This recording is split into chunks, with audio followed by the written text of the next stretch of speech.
Okay, so here are just some basics about the 2020 presidential election this year. Obviously this year, I said 2020.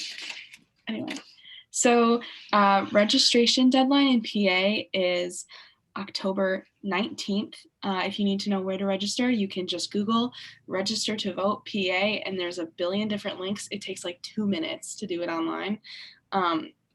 It's really, really easy. There's no one website that is better than the other. You just need to Google it, and any website that pops up is perfectly fine. The election is on November 11th. If you don't know your polling place, if you're voting in person and you don't know your polling place, again, you can just Google what is my polling place, and there are so many websites that you can just click on one of them and type in your address, and it'll tell you where to go to vote. Especially this year, some polling places have been changed because of the pandemic. So if you're really not sure, check that out. November 3rd, did I say October 3rd? You said November 11th. November 11th. Okay, the election is on November 3rd, not the 11th. November 11th. No one will be there. But yeah, don't vote on the 11th. You'll have missed it. Absentee ballots can still be requested in PA through October 27th. You need to mail them in or hand them in to your county clerk by the 3rd. If you're going to mail them in, try to do so before the 3rd. They need to be postmarked on November 3rd, but if you can mail it in earlier, then that's better. This year, PA's mail-in ballots are super weird. They have the naked ballot, so your ballot will come with 2 envelopes. You have to use both of them, even though there's no real good directions given. You need to use both envelopes, and you have to seal both of them really well. If they're even the littlest bit open, your vote will not be counted. So no marks go on the inside envelope. They do say which one goes in what one. The ballot goes in the inside envelope, and it's marked official election ballot. You cannot have any marks on this ballot at all, or on the envelope at all, or else the vote will not be counted.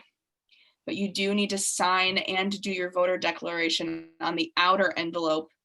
And if you miss that, then your vote will also not be counted. So be really, really careful when you fill in your mail-in ballot if you do. If you're not sure what to do, again, you can just Google naked ballot PA, and there's a ton of different websites that will walk you through how to do it step by step, so you make sure your vote is counted. Okay. Zaida? Okay. I just have some answers to some frequently asked questions that my nonprofit personally gets. The first being, if you or someone you know turns 18 after October 19th, which is tomorrow, and that's the deadline to register, but before November 3rd, can you still vote? And yes, you're still allowed to vote. Another question we frequently get is, if yourself or someone you know has a felony or is in pretrial detention, can you still vote? And in the state of Pennsylvania, felons are still allowed to vote. Even if you've been convicted of a felony or a misdemeanor or in pretrial detention, you may be able to vote. And there's a website for that. It's called Voting with a Felony PA. And another question we really get is, someone who's at active duty in the military can vote, and what if they are hospitalized or a bedridden veteran? And you still can vote, and the website for that is fvap.gov.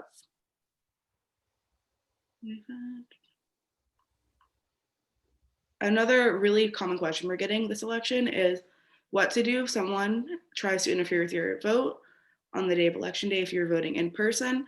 And the answer to that question is, you would call your judge of elections, which should be posted somewhere in your polling center.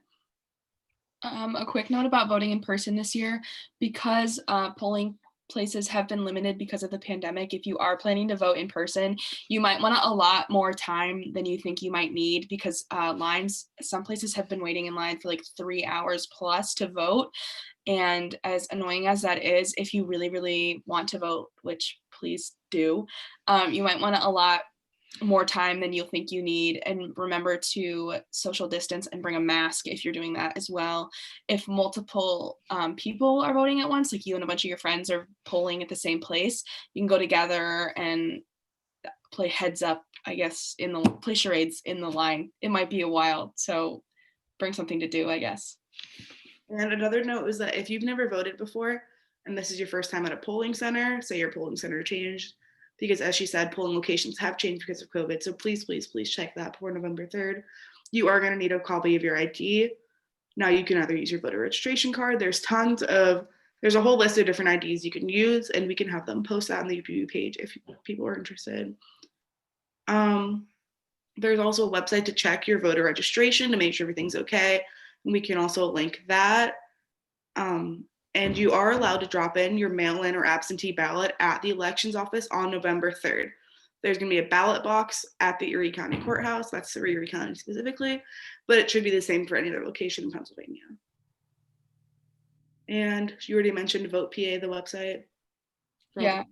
So that's about all I had.